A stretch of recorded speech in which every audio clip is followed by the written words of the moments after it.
प्रभु ईसा मसीह में स्नेही बंधुओं, हमारे पिता ईश्वर और प्रभु ईसा मसीह आप लोगों को अनुग्रह तथा शांति प्रदान करे। बड़े उपवास काल के तीसरे सप्ताह में प्रभु ईसा मसीह हम लोगों को दुनिया के एक सामान्य दस्तूर के खिलाफ चेतावनी देना चाहते हैं और समझाना चाहते हैं कि संसार के माप से हम ईश्वर के राज्य और उसके मूल्यों का आकलन नहीं कर सकते हैं, क्योंकि दुनिया के मापदंड एवं मूल्य ईश्वर के राज्य से मेल नहीं खाते। दुनिया का यह सामान्य दस्तूर है कि जो अधिकारी, नेता, शासक या प्रशासक कहलाते हैं वे सेवा पाने वाले या सेवा करने वाले, कराने वाले माने जाते हैं। दुनिया की ये रीत है कि तुच्छ और नगण्य लोग अथवा सत्ताधारी लोगों के अधीन रहने वाले लोग हमेशा सेवक माने जाते हैं, मगर ईसा मसीह इस दस्तूर का खंडन करते हुए कहते हैं कि ईश्वर के राज्य में प्रवेश करना हो तो एक ही आसान रास्ता है और वो है सेवा भाव एवं स्वयं समर्पण। संत मत्ती के सुसमाचार अध्याय 20 की शुरुआत स्वर्ग राज्य के जिक्र से होती है और यहाँ पर दाखबारी में काम के लिए बुलाए गए श्रमिकों के दृष्टांत के अंत में ईसा मसीह ईश्वर के राज्य के नियम का खुलासा करते हुए कहते हैं, जो पिछले हैं अगले हो जाएंगे और जो अगले हैं पिछले हो जाएंगे। इसके तुरंत बाद ईसा मसीह अपने दुनिया गमन का मकसद बताते हैं कि मानव पुत्र को अपने प्राण की आहुति मानव मुक्ति की खातिर देना पड़ेगी। इस पृष्ठभूमि में जबदी पुत्रों की माता प्रवेश करते हुए अपने 2 बेटों के लिए प्रभु के राज्य में विशेष प्रतिष्ठा, सम्मान और अधिकार की सिफारिश करती है। ये एक स्वाभाविक बात है कि हर एक माँ अपने बच्चों को अच्छी से अच्छी चीजें दिलाना चाहती हैं, जैसे प्रतिष्ठित स्कूल में शिक्षा, अच्छी खासी नौकरी, मान सम्मान, जीवन की अच्छी सुविधाएं। मगर ईसा मसीह उसकी भावनाओं को ठेस पहुंचाए बिना उससे स्वर्ग राज्य का मर्म समझाने का प्रयास करते हैं। स्वर्ग राज्य का मर्म विनम्रता, समर्पण, सेवा भाव एवं आहुति है। इब्रानियों के नाम पत्र अध्याय 3 वाक्य 5 में हम ये पढ़ते हैं कि मूसा तो ईश्वर के घराने के सब कार्यों में ईमानदार सेवक के रूप में काम करते रहे।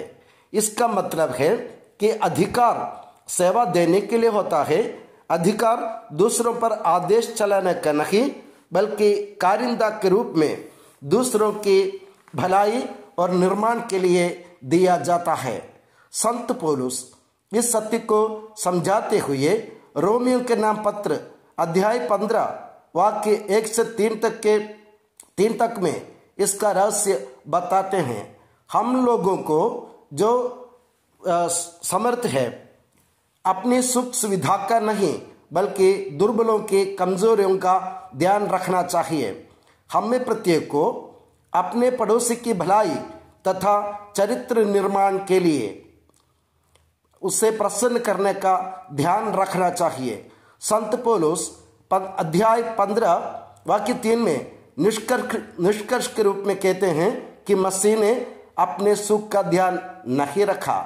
इसलिए संत पौलुस हमें स्वर्ग राज्य में प्रवेश करने का अथवा ईश्वर के दाएं अथवा बाएं बैठने के अधिकार का सूत्र बताते हैं कि मसीह के मनोभावों के अनुरूप हमारे मनोभावों को बदलने की जरूरत है।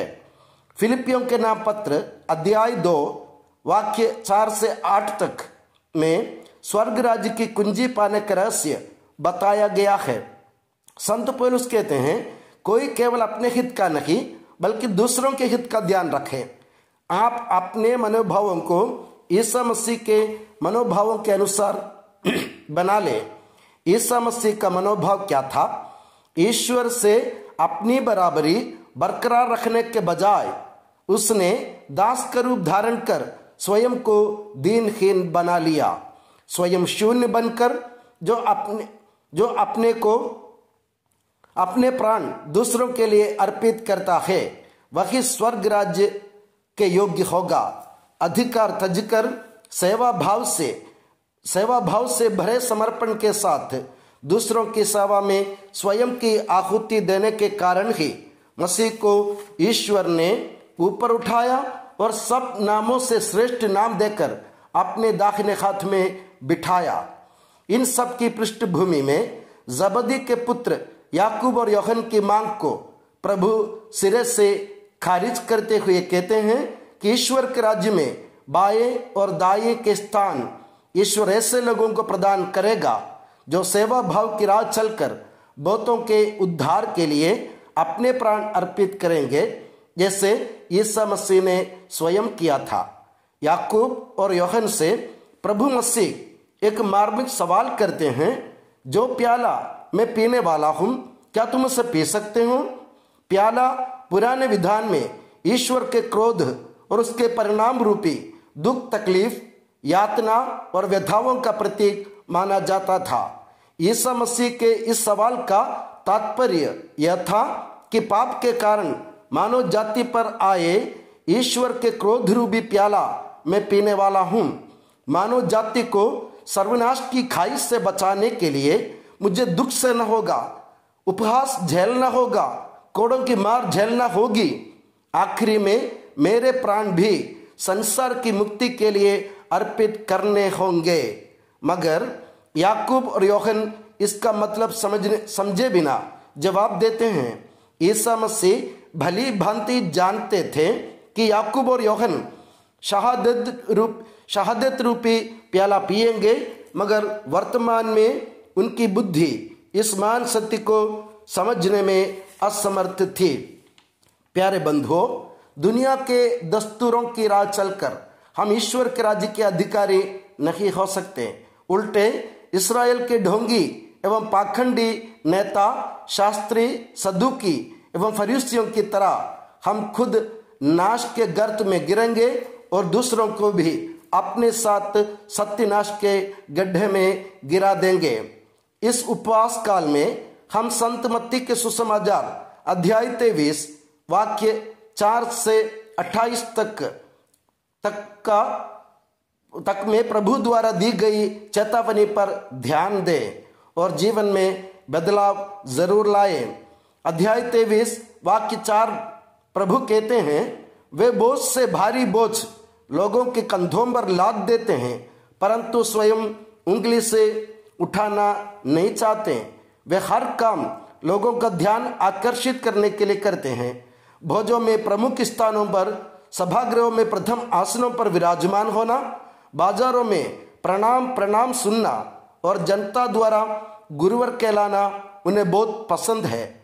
जो अपने को बड़ा मानता है वह छोटा बनाया जाएगा, और जो अपने को छोटा मानता है वह बड़ा बनाया जाएगा। आओ मित्रों, संसार के मापदंड से हम ईश्वर के राज्य और उसके मूल्यों को नहीं मापे, उल्टे ईसा मसीह के मनोभाव यानी नम्रता, सेवा भाव एवं समर्पण के साथ ईश्वर के राज्य के अधिकारी बने। जय यीशु की।